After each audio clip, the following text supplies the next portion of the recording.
এক ব্যক্তিকে সাপসহ কবরে দাফন করা হয়েছিল। পরপর 3টি কবর খুঁড়েও একই সাপ 3 জায়গায় ফনা তুলে বসেছিল। তারপর সেই মৃত ব্যক্তির সাথে ঘটে গেল বিস্ময়কর ঘটনা। কি হয়েছিল সেদিন? কোন গুনাহের কারণে মৃত ব্যক্তির কবরে সাপের আযাব হচ্ছিল? তেমনই একটি সত্য ঘটনা আজ আমরা বলতে চলেছি। তখন ছিল সাহাবা ইকরামের যুগ। আমাদের প্রিয় নবী হজরত মুহাম্মদ সাল্লাল্লাহু আলাইহি ওয়াসাল্লাম দুনিয়া থেকে বিদায় নিয়েছেন অনেক আগেই। সেই সাথে পরজগতে পাড়ি জমিয়েছেন অনেক সাহাবিও। তথাপি তখনও আব্দুল্লাহ ইবনে আব্বাস রাদিয়াল্লাহু তাআলা আনহু সহ প্রচুর সংখ্যক সাহাবি বেঁচে আছেন। একদিন এক ব্যক্তি ইন্তেকাল করল। যথারীতি তাকে কাফন পরানো হলো, জানাজা দেওয়া হলো। তারপর দাফনের জন্য তার শবদেহ তাকে নেওয়া হলো কবরস্থানে। এখনই তাকে কবরে রাখা হবে। প্রায় ঘণ্টাখানেক পূর্বে কবরের খনন শেষ হয়েছে। খনন শেষে খননকারীরা জানাজায় যাওয়ার জন্য চলে গিয়েছেন। লাশ দাফন করার জন্য সবাই এখন কবরস্থানে উপস্থিত। ইতিমধ্যে একটা বিশাল আকৃতির বিষধর সাপ কবরে চলে এসেছে। ভয়ঙ্কর রূপ ধারণ করে সে কবর জুড়ে বসে আছে। লোকজন কবরের মধ্যে সাপ দেখে ভীষণ ভয় পেল। কেউ কেউ আবার সাপটাকে সরানোর জন্য অনেক চেষ্টা চালালো, কিন্তু কিছুতেই সরানো গেল না। অবশেষে তারা বাধ্য হয়ে অন্য জায়গায় কবর খনন করল।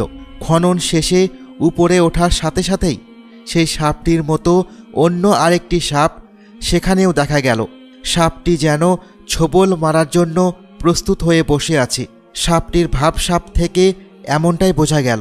অনুরূপ লোকজন কোনো উপায় না পেয়ে অন্য আরেকটি কবর খনন করল এবং সেখানেও দেখা গেল একই অবস্থা। পূর্বের ন্যায় আরেকটি সাপ ফনা তুলে বসে আছে। পরপর 3টি কবরে একই অবস্থা দেখে লোকজন ভয় পেয়ে গেল। এখন কি করা যায় সেই নিয়ে তারা চিন্তিত হয়ে পড়ল। ভয় এবং চাপ স্পষ্ট ফুটে উঠল তাদের চেহারায়। শেষ পর্যন্ত তারা দৌড়ে গেল হজরত আব্দুল্লাহ ইবনে আব্বাস রাদিয়াল্লাহু তাআলা আনহুর নিকটে। তাকে তারা সমস্ত ঘটনা খুলে বলল। তখন হজরত আব্দুল্লাহ ইবনে আব্বাস রাদিয়াল্লাহু তাআলা আনহু বললেন, ওই সাপগুলো হলো তার কৃত কাজের ফলস্বরূপ।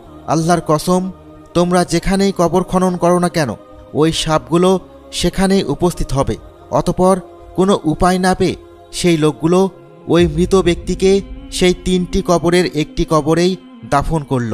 তাকে সেই সাপশুদ্ধ কবরেই দাফন করে তারা চলে গেল সেই মৃত ব্যক্তির স্ত্রীর কাছে এবং তাকে জিজ্ঞাসা করলে সে বলে যে সে তার স্বামীকে প্রায় দেখত ব্যবসার ক্ষেত্রে অসৎ উপায় অবলম্বন করত।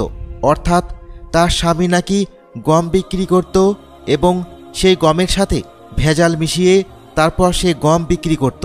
এবং তার স্ত্রী সমস্ত ঘটনা শুনে জানালো যে তার মনে হয় তার স্বামী এরকম ব্যবসায় অসৎ উপায় অবলম্বন করার কারণে, অর্থাৎ মানুষকে ঠকানোর কারণেই আজ তার কর্মের ফল সে মৃত্যুর পর এভাবে ভোগ করছে।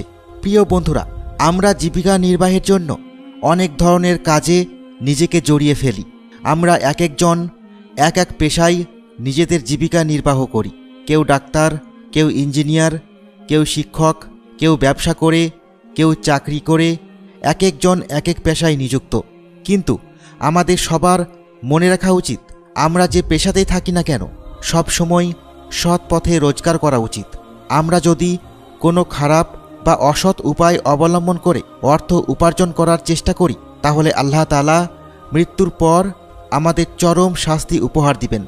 গমের সাথে ভেজাল মেশানোর কারণে যদি আল্লাহ তাআলা তাকে মৃত্যুর পর সাপের সাথে ঘুমানোর ব্যবস্থা করে দেন, তাহলে আজকাল যে মানুষ সরিষার তেলের সাথে সয়াবিন ব্যবহার করছে, উচ্চমানের খাবারের সাথে নিম্নমানের খাবার মিশিয়ে, এমনকি ভালোর সাথে মন্দ মিশিয়ে টাকা রোজগার করছে, মৃত্যুর পর তাদের কি অবস্থা হবে সেটা একবারও আপনারা ভেবে দেখেছেন কি? হে আল্লাহ তাআলা, তুমি আমাদের সকলকে বোঝার তৌফিক দান করুন। আমিন।